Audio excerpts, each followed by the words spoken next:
네, 오늘도 이렇게 귀한 자리에 오신 모든 분들에게 하나님의 은혜가 가득할 줄로 믿습니다.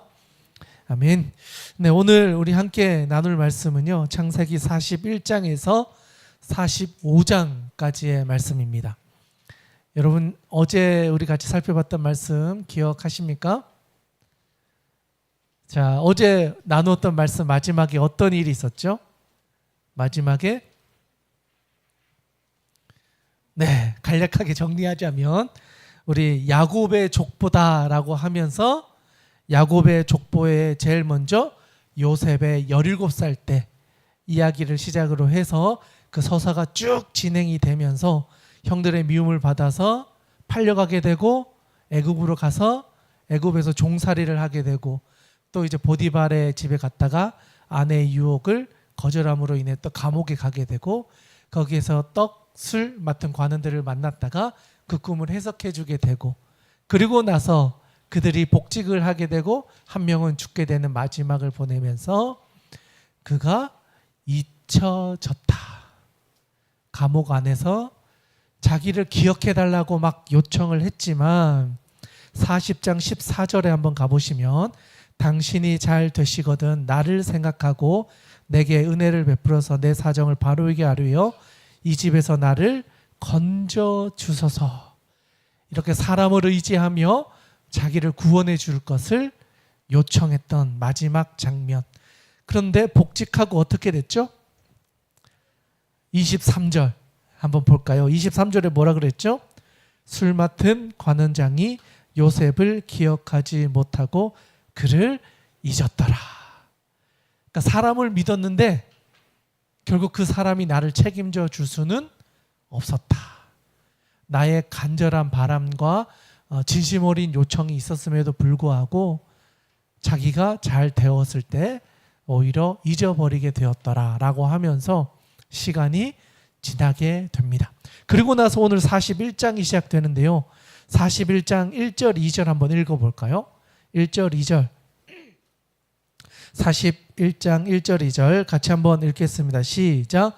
만 2년 후에 바로가 꿈을 꾼즉 자기가 나일 강가에 서 있는데 보니 마땅 아름답고 살찐 7 암소가 강가에서 올라와 갈발을 뜯어먹고. 아멘. 그러니까 지금 몇 년이 지난 거죠? 2년이 지났다. 그래서 2년 동안 어떻게 된 거죠? 그럼 감옥에서 잊혀졌다는 거예요. 그런데 여러분, 이 2년은 어떤 시간이었을까? 본문과 연결해서 보니까요.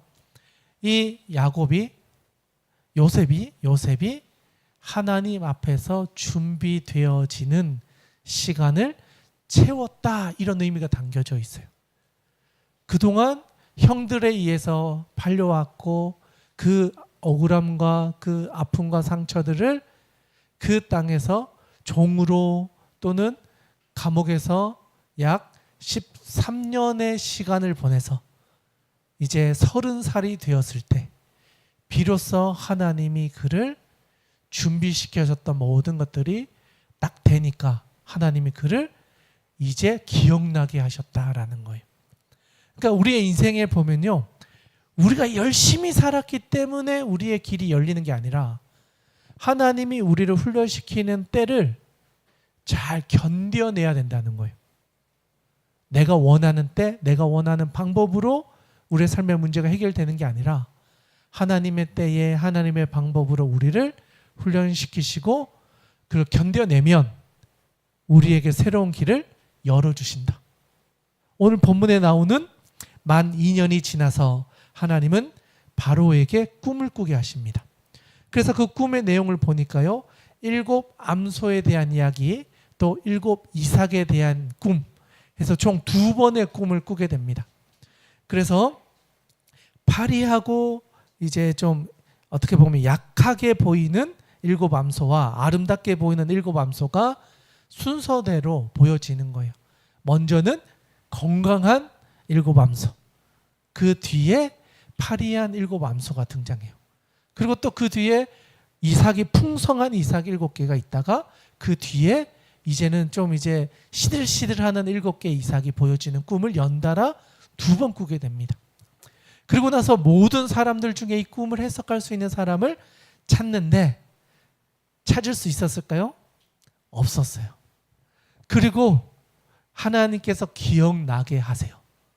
하나님의 때가 되니까 잊혀졌던 그 사람이 다시 기억나게 하셔서 바로 앞에 바로를 만나게 하신다는 거예요. 한번 보실까요? 9절 한번 가보겠습니다. 9절 같이 한번 읽어보면 좋겠는데요. 41장 9절입니다. 같이 한번 읽겠습니다. 시작. 술 맡은 관원장이 바로에게 말하여 이르되 내가 오늘 내 죄를 기억하나이다. 아멘. 9절에 보니까요. 내가 오늘 내 죄를 기억합니다 라고 이야기를 하는 거예요.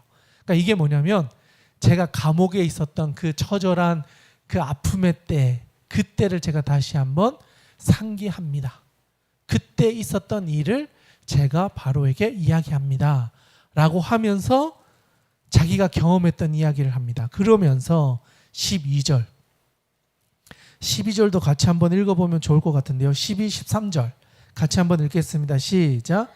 그곳에 친위 대장에 종된 히브리 청년이 우리와 함께 있기로 우리가 그에게 말하매 그가 우리의 꿈을 풀되 그 꿈대로 각 사람에게 해석하더니 그 해석한 대로 되어 나는 복직되고 그는 매달렸나이다. 아멘. 12절과 13절에 보니까 이 사람이 이제야 그때 잊어버렸던 것을 기억하게 되었다. 그러면서 그 사람이 누구라고 표현되어져 있죠? 12절에 보니까 친위 대장의 종 되었던 히브리 청년이었다라고 이야기해요. 그러니까 아직 어린 젊은 청년이었다. 그 친구를 내가 만났는데 그 사람이 꿈을 해석해줘서 떡관원과 술관원 둘이 있었는데 떡관원은 죽게 되고 술관원이었던 자기는 복직하게 되는 일이 있었습니다. 이게 지금 막 떠올랐습니다 라고 하면서 바로에게 자기의 경험을 이야기했다는 거죠. 그리고 나서 그 이야기를 들었던 바로는 어떻게 했을까요? 바로 그 요셉을 데려와라 이렇게 이야기하게 됩니다. 그래서 바로가 요셉을 만나서 이야기를 합니다. 16절입니다. 16절 같이 한번 읽어보겠습니다. 시작. 요셉이 바로에게 대답하여 이르되 내가 아니라 하나님께서 바로에게 편안한 대답을 하시리이다. 아멘. 이건 어떤 의미냐면요. 사람들이 요셉이 꿈을 잘 해석하니까 이 사람에게 물어보면 됩니다 라고 했는데 요셉은 어떻게 이야기했냐? 내가 해석하는 것이 아니라 하나님이 이것을 해석해 주실 겁니다. 쉽게 말하면 우리의 길과 우리의 앞날과 우리가 가야 할 길을 하나님이 알려주십니다. 제가 아니라 이 길을 보여주시는 그 하나님이 알려주실 것입니다. 그렇게 대답을 했다라는 거예요. 그래서 바로가 자기가 꿨던 꿈에 대해서 설명을 해주게 됩니다. 그리고 그 꿈을 들었던 야곱이 그것에 대한 해석을 들려줍니다. 25, 26, 27절입니다. 그 꿈에 대한 해석인데요. 우리 같이 한번 읽어보겠습니다. 25절에서 27절까지 같이 한번 읽겠습니다. 시작. 요셉이 바로에게 아뢰되 바로의 꿈은 하나라. 하나님이 그가 하실 일을 바로에게 보이심이니이다. 7 좋은 암소는 7회요 7 좋은 이삭도 7회니 그 꿈은 하나라. 그 후에 올라온 파리하고 흉한 7소는 7년이요 동풍에 말라 속이 빈 7 이삭도 7회 흉년이니. 아멘. 그러면서 요셉이 바로에게 이 꿈에 대한 해석을 쭉 해줍니다. 그런데 하나님께서 이것을 알게 해주시고 이것에 대한 대안까지도 말을 하게 하세요. 사실 꿈만 듣고는 그냥 꿈만 이야기하고 해몽해 줄 수 있는데 이것에 대한 대안까지도 이야기하면서 이 바로의 마음 가운데 있었던 이 뭔가 풀리지 않았던 실마리를 다 한꺼번에 풀어주고 정리해줘요. 그게 그 아래에 있는 34, 35절입니다. 우리 34, 35절도 같이 한번 읽어보겠습니다. 시작. 바로께서는 또 이같이 행하사 나라 안에 감독관들을 두어 그 7해 풍년에 애굽 땅의 5분의 1을 거두되 그들로 장차 올 풍년의 모든 곡식을 거두고 그 곡식을 바로의 손에 들려 양식을 위하여 각 성읍에 쌓아 두게 하소서. 아멘. 그러니까 7 암소와 7 이삭에 대한 꿈을 해몽해 주고 이것을 극복할 수 있는 대안까지도 하나님이 주신 지혜로 이 바로에게 주었다는 거예요. 답까지도 주었다는 거예요. 그러니까 이 이야기를 들은 바로는 어떤 마음이었을까요? 꿈으로 인하여 번민했던 마음이 시원해지는 거예요. 그러니까 하나님의 비전은요, 우리의 마음 가운데 있었던 이 뭔가 정리되지 않았던 것들이 한 번에 다 이렇게 꿰뚫어지게 하신다는 거예요. 뭔가 답답하고 뭔가 보이지 않는 것 같고 뭔가 막연하고 우리의 손으로 잡히지 않는 것 같을 때 하나님이 보여주시는 비전을 따라가는 사람들은 그게 하나하나 정리되어져서 그 길을 뚫고 나아갈 수 있는 통찰력과 지혜를 우리에게 주신다는 거예요. 오늘 본문에 나오는 이 이야기는 결국 그 이야기인 거예요. 바로 안에 있었던 두려움과 염려와 걱정과 뭔가 해결되지 않았던 답답함이 하나님의 지혜를 가지고 있었던 요셉을 통하여 그것이 다 꿰뚫어지면서 정리되면서 삶의 문제가 답을 찾게 되는 여정. 이게 바로에게 하나님의 길을 보여주셨던 하나님의 때였다라는 거예요. 사실 이 때를 놓치면 이 애굽은요, 역사 속에서 사라지는 거였어요.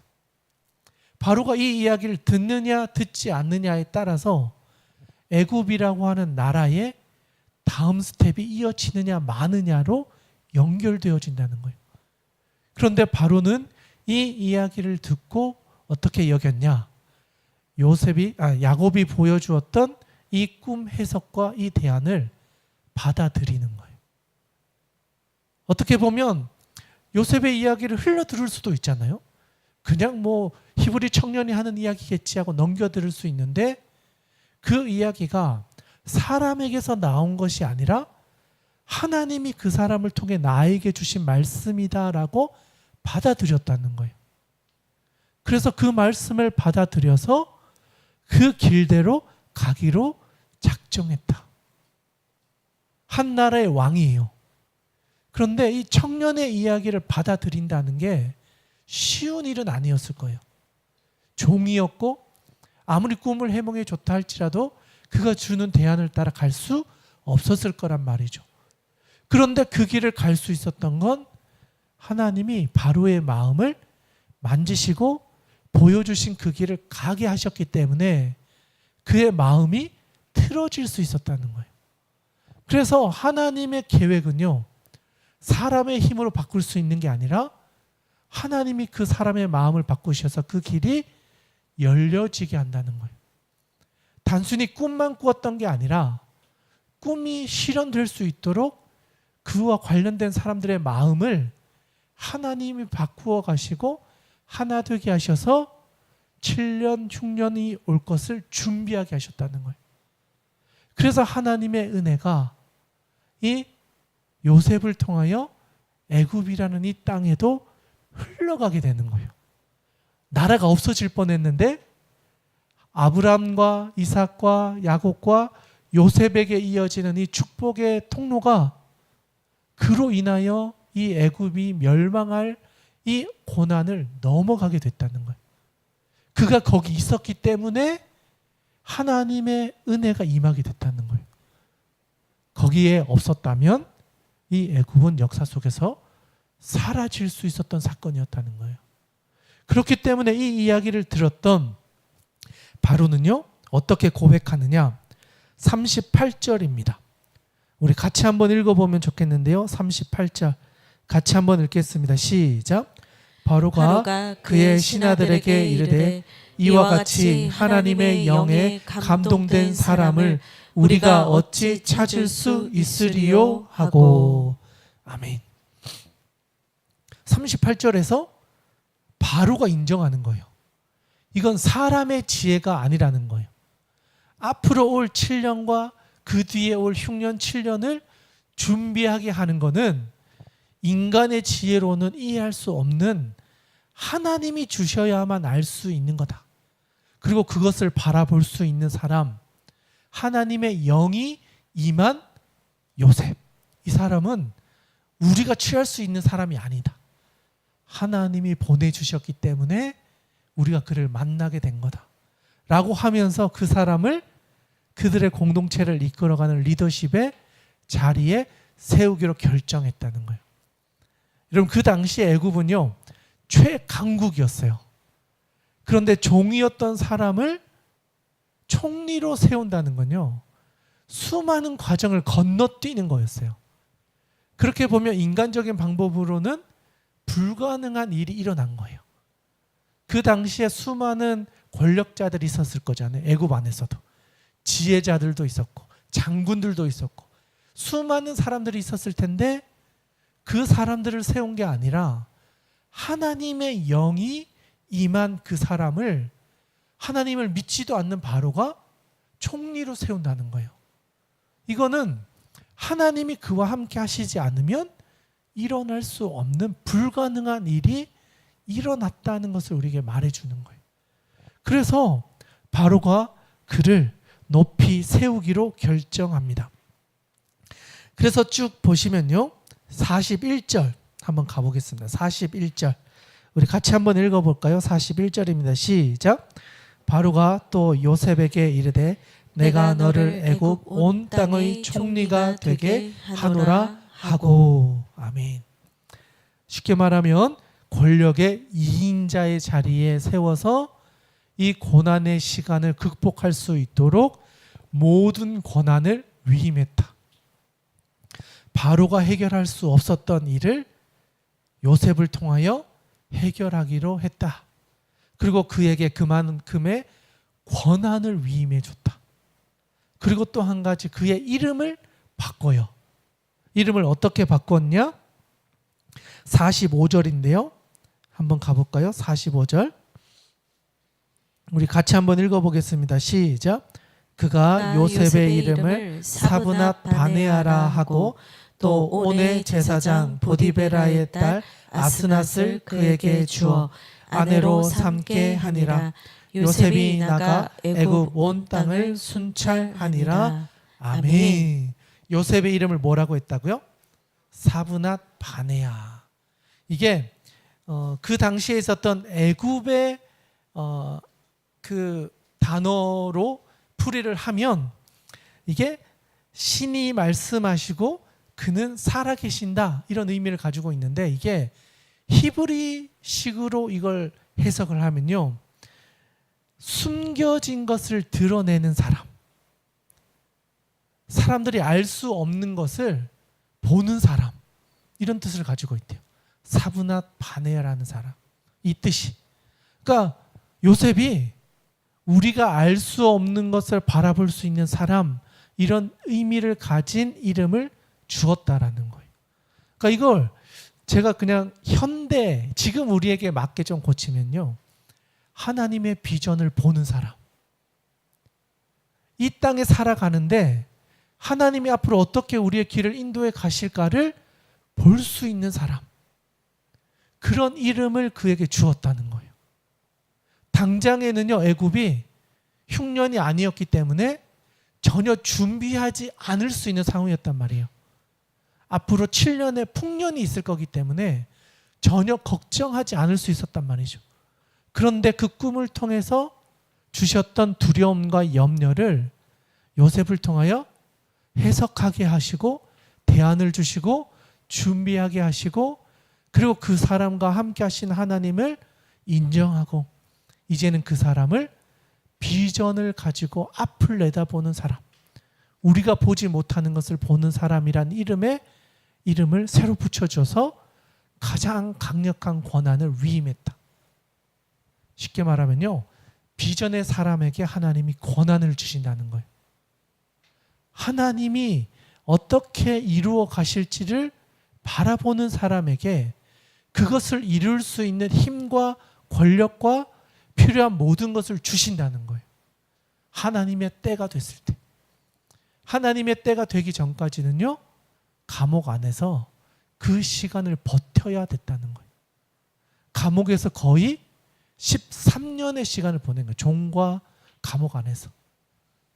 그러니까 꿈의 사람이라고 불려졌던 그 친구가 17살의 나이에 팔려가서 13년 동안 사람들에게 멸시를 받고 버려진 것 같고 아무것도 할 수 없는 것 같은 그 13년의 시간을 견뎌내고 그 뒤에야 비로소 하나님이 계획하신 길들을 보게 되고 해석하게 되고 자기의 삶을 이해하게 되었다는 거예요.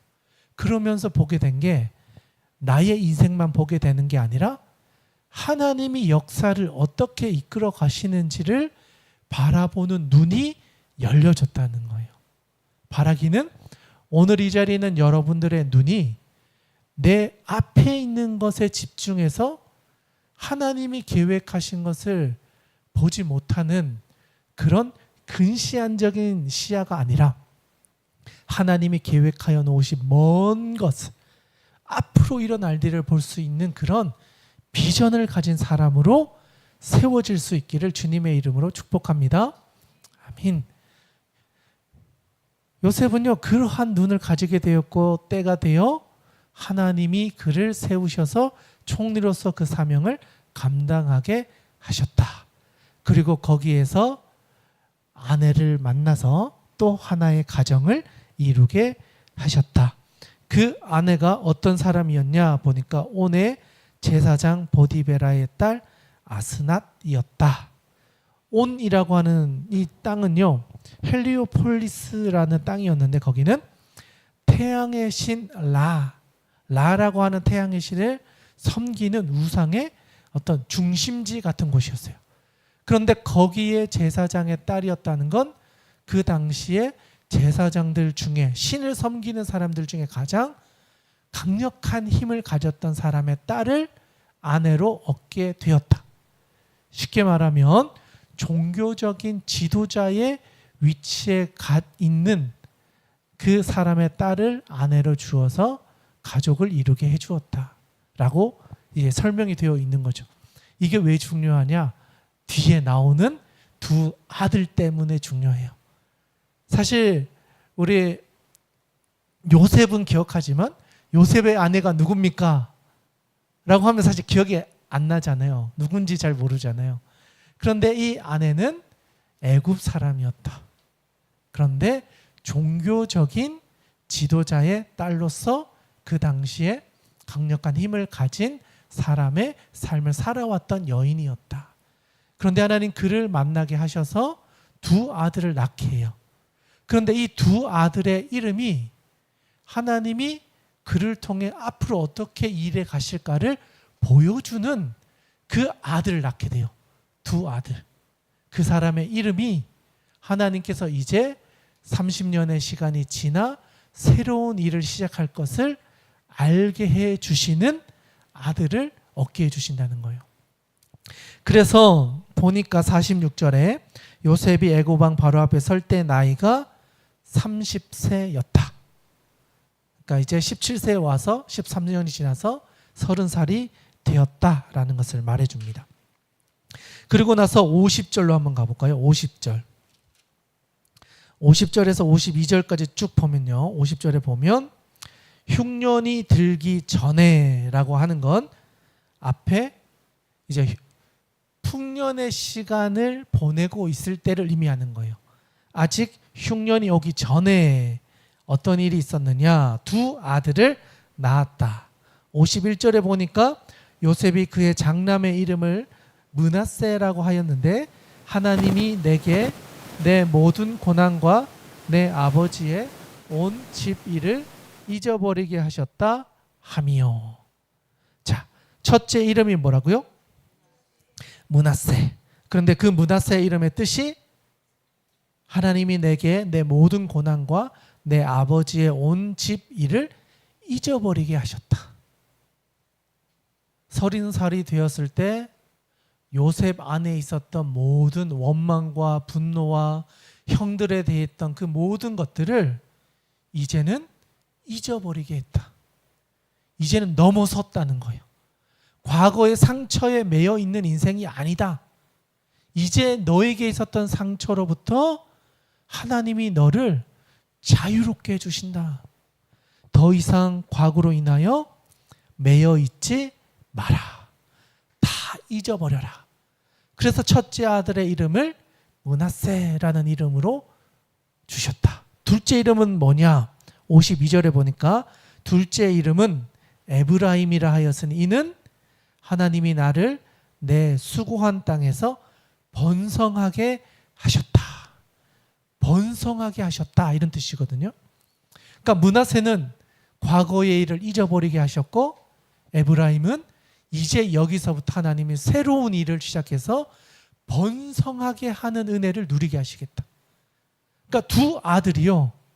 그의 인생이 이제부터는 달라진다. 분기점과 같은 두 아들의 출생이었다는 거예요. 그게 30살이 되었을 때 일어났던, 그리고 그 이후에 풍년과 흉년이 오는 그 사이에 주셨던 두 아들을 통해 주셨던 하나님의 약속이었다. 그러니까 이제 새로운 일이 시작되는 거예요. 풍년이 시작되는 그 사이에 두 아들을 낳았고 이제 그 뒤에 어떤 일이 시작되겠어요? 이제 흉년이 찾아오겠죠. 이제는 그 흉년을 어떻게 견뎌내고 그것을 극복해내 가는가에 대한 이야기가 그 다음 42장에서 시작이 됩니다. 42장 1절에 가보시면 그때에 야곱이 애굽에 곡식이 있음을 보고 아들들에게 이르러 너희가 어찌하여 서로 바라만 보고 있느냐.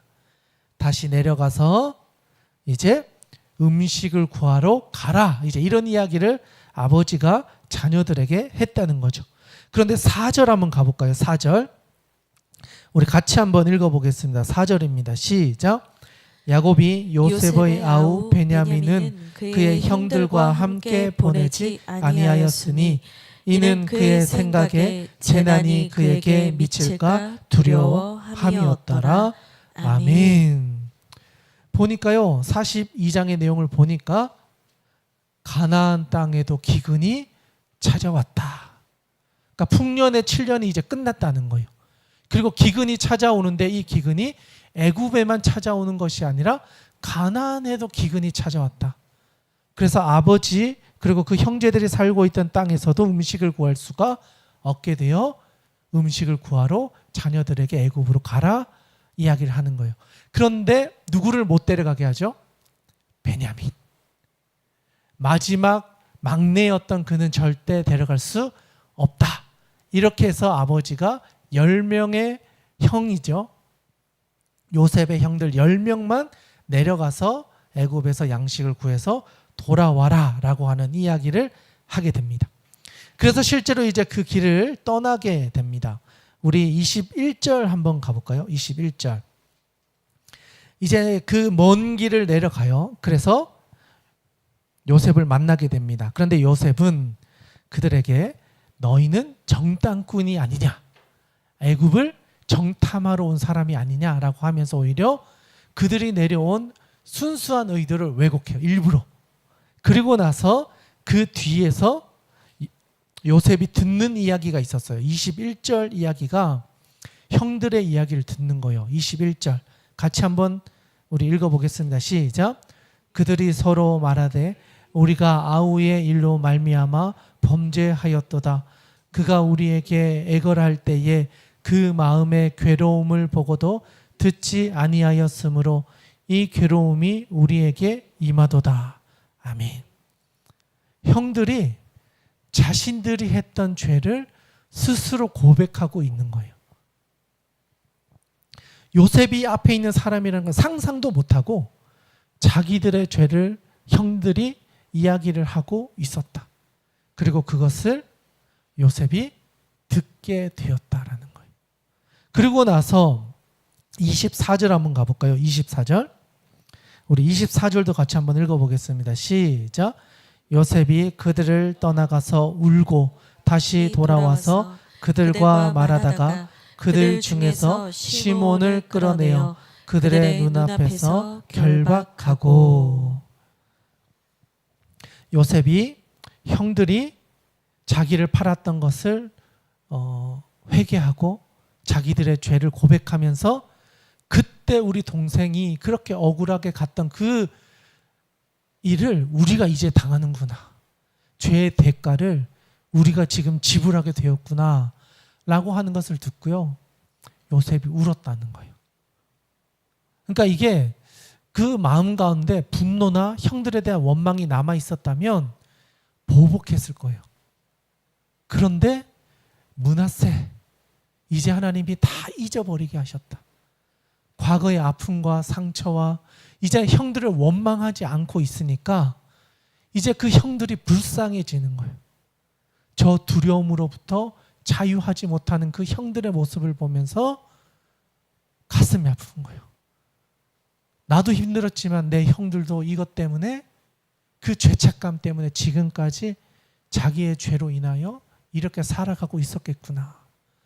그러면서 보이지 않는 곳에서 울고 다시 돌아와서 대화를 이어갔다.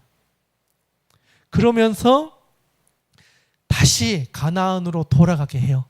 대신에 필요한 물품과 필요한 모든 것을 보내서 살 수 있도록 해서 고향 땅으로 돌아가게 하고 대신에 시몬을 잡아서 인질로 가지고 있고 나중에 동생을 데려와라 라고 하는 조건을 달아서 다시 고향으로 돌아보내는 일들이 있게 됩니다.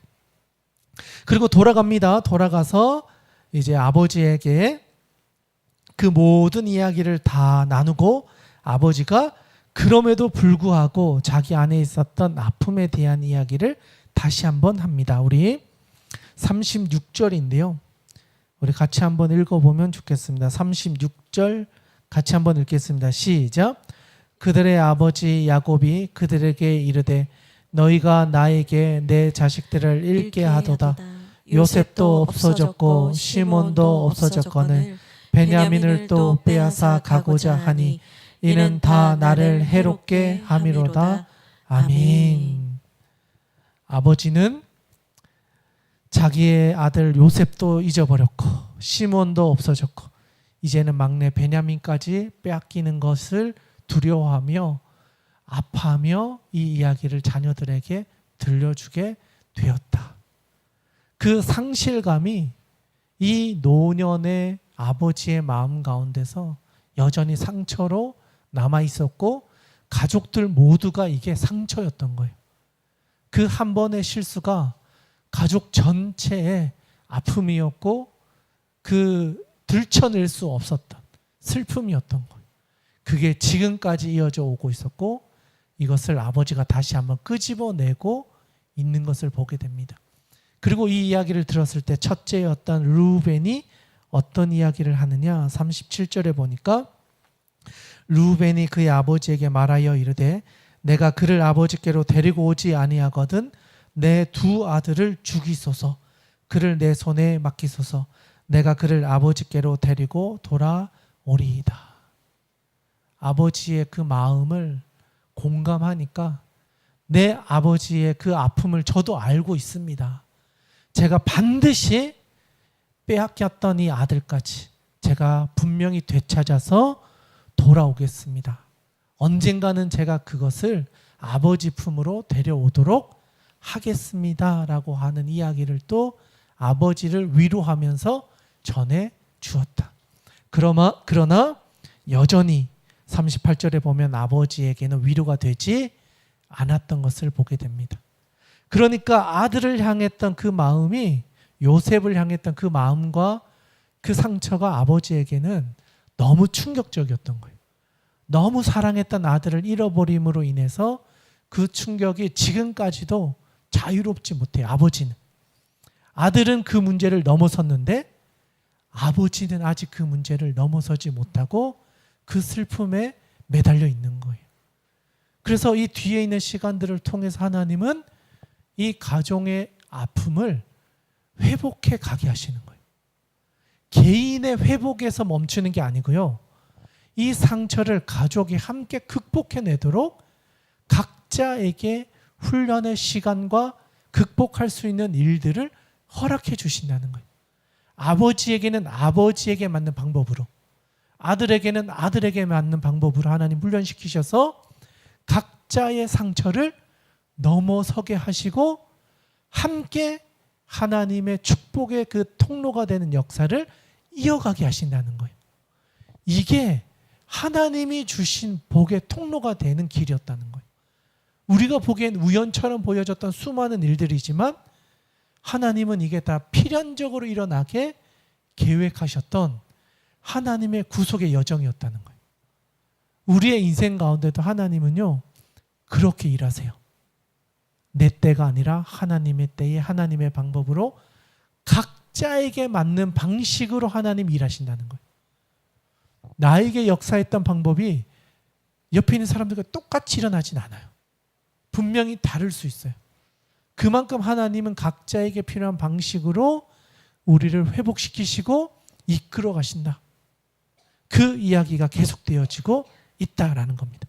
그리고 이제 나서 43장으로 넘어갑니다. 43장에 가니까요, 그 땅의 기근이 더 심해졌대요. 흉년이 7년이 있다 그랬잖아요. 그러니까 이 흉년이 계속 가면 갈수록 더 힘들어지는 거예요. 견딜 수 없을 만큼 어려워져요. 그래서 이번에 또 어쩔 수 없이 양식을 구하러 애굽으로 내려가게 되는 상황을 맞이하게 됩니다. 근데 이때 등장하는 사람이 있어요. 누구냐? 유다였어요. 3절, 43장 3절 한번 가보겠습니다. 우리 같이 한번 읽어보겠습니다. 시작.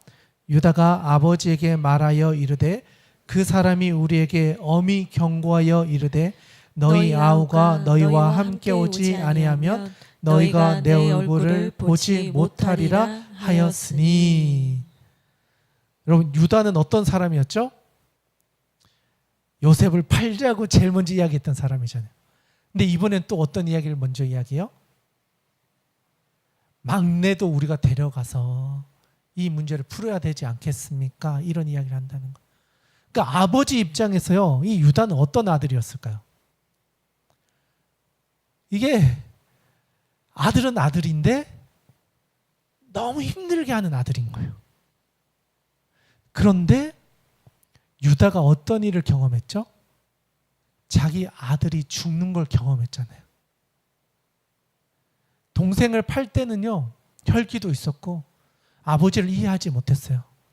그런데 팔려가고 난 뒤에 아버지가 슬퍼하는 모습을 보고 아버지가 살고 있던 곳을 떠나서 다른 곳으로 가서 살게 되잖아요. 그리고 이방 족속들과 관계를 맺으면서 자녀를 낳게 되고 셀, 오난 두 아들이 죽게 되잖아요. 그리고 그 며느리와 관계를 맺어서 아들을 또 낳게 되잖아요. 그러면서 아들이 죽는 슬픔을 경험하고 나서야 아버지의 마음을 알게 되고, 그리고 나서 다시 아버지가 살고 있는 고향으로 와서 함께 거주하고 있었던 거예요. 그러니까 아버지의 상처와 아픔을 누구보다도 잘 알고 있는 아들이 되어서 이제는요, 내가 베냐민을 데려가겠지만 못 돌아오게 된다면 내가 대신하여 종이 되겠습니다. 요셉을 팔 때만 해도 그냥 팔고 끝내려고 하는 사람이었는데 이제는요, 대신하겠습니다라고 하는 이야기를 할 수 있는 사람이 되었다는 거예요. 그래서 대신 종이 되겠습니다라고 하면서 아버지의 마음을 위로하고 데리고 가서 양식을 구하게 된다는 거예요. 아무것도 아닌 것 같지만 하나님은 유다에게 맞는 방법으로 유다를 성장시키셔서 굶어 죽을 수밖에 없는 가족을 살리는 길을 열게 하셨다는 거예요. 이게 보면요, 각자에게 맞는 역할이 있어요. 실수는 분명히 다 했어요. 르우벤도 실수했고 시몬, 레위, 유다 다 실수했어요. 잘못된 길을 갔었던 경험들이 다 있단 말이죠. 그런데 그들이 각자 하나님의 방법으로 훈련되어져서 기근을 넘어갈 때 각자의 역할을 한다는 거예요. 그러니까 우리의 삶의 자리에서 버릴 사람이 없다는 거예요. 나를 가장 힘들게 했던 아들이었지만 그 아들이 우리 가정을 구원하는 사람이 되기도 한다는 거예요. 나를 가장 힘들게 했던 사람이 나를 살리는 통로가 될 때도 있다는 거예요. 이 12명의 아들이 다 그런 거예요.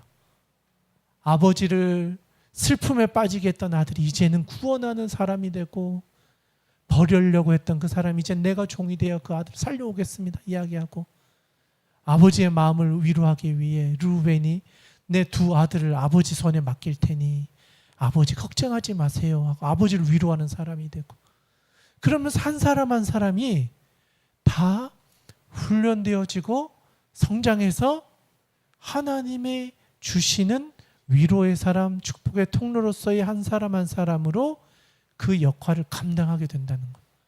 그러니까 이 가정이 절망이었는데 한 사람 한 사람을 통해 그것을 넘어가게 하셨다.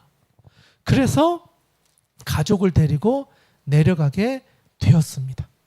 그리고 나서 이번에는 또 이제 어떻게 보면 베냐민이 이제 거의 수많은 시간이 지나 그 형을 만나게 되죠. 그리고 나서 이제 맛있는 음식도 먹고 교제를 하면서 돌아가게 하는 것처럼 하면서 은잔을 베냐민의 그 속에 숨겨가지고 이걸 가지고 가는 것을 이제 심판하는 것처럼 해서 베냐민을 남기게 해요. 이제 속인 거죠. 형들을 속여서 베냐민을 남기고 돌아가게 만들어서 이 가족들 안에 또 한 번의 긴장을 경험하게 합니다. 그러면서 하나님께서 주신 지혜로 그 가족들과 교제하게 되는 것을 보게 됩니다. 발견된 은잔으로 인하여 베냐민은 종이 되는 것 같았으나 유다가 대신하여 종이 되겠다라고 하면서 유다가 이런 이야기를 해요. 16절입니다. 44장 16절. 우리 같이 한번 읽어보면 좋겠는데요. 44장 16절 같이 한번 읽겠습니다. 시작. 유다가 말하되 우리가 내 주께 무슨 말을 하오리까? 무슨 설명을 하오리까? 우리가 어떻게 우리의 정직함을 나타내리까? 하나님이 종들의 죄악을 찾아내셨으니 우리와 이 잔이 발견된 자가 다 내 주의 노예가 되겠나이다. 아멘. 33절 넘어가서 33절도 같이 한번 읽겠습니다. 시작. 이제 주의 종으로 그 아이를 대신하여 머물러 있어 내 주의 종이 되게 하시고 그 아이는 그의 형제들과 함께 올려 보내소서. 아멘. 유다가요 아버지에게 말만 한 게 아니었어요. 실제로 그 상황이 되었을 때 진짜 자기가 종이 되기로 결정하고 행동으로 옮겼다는 거예요.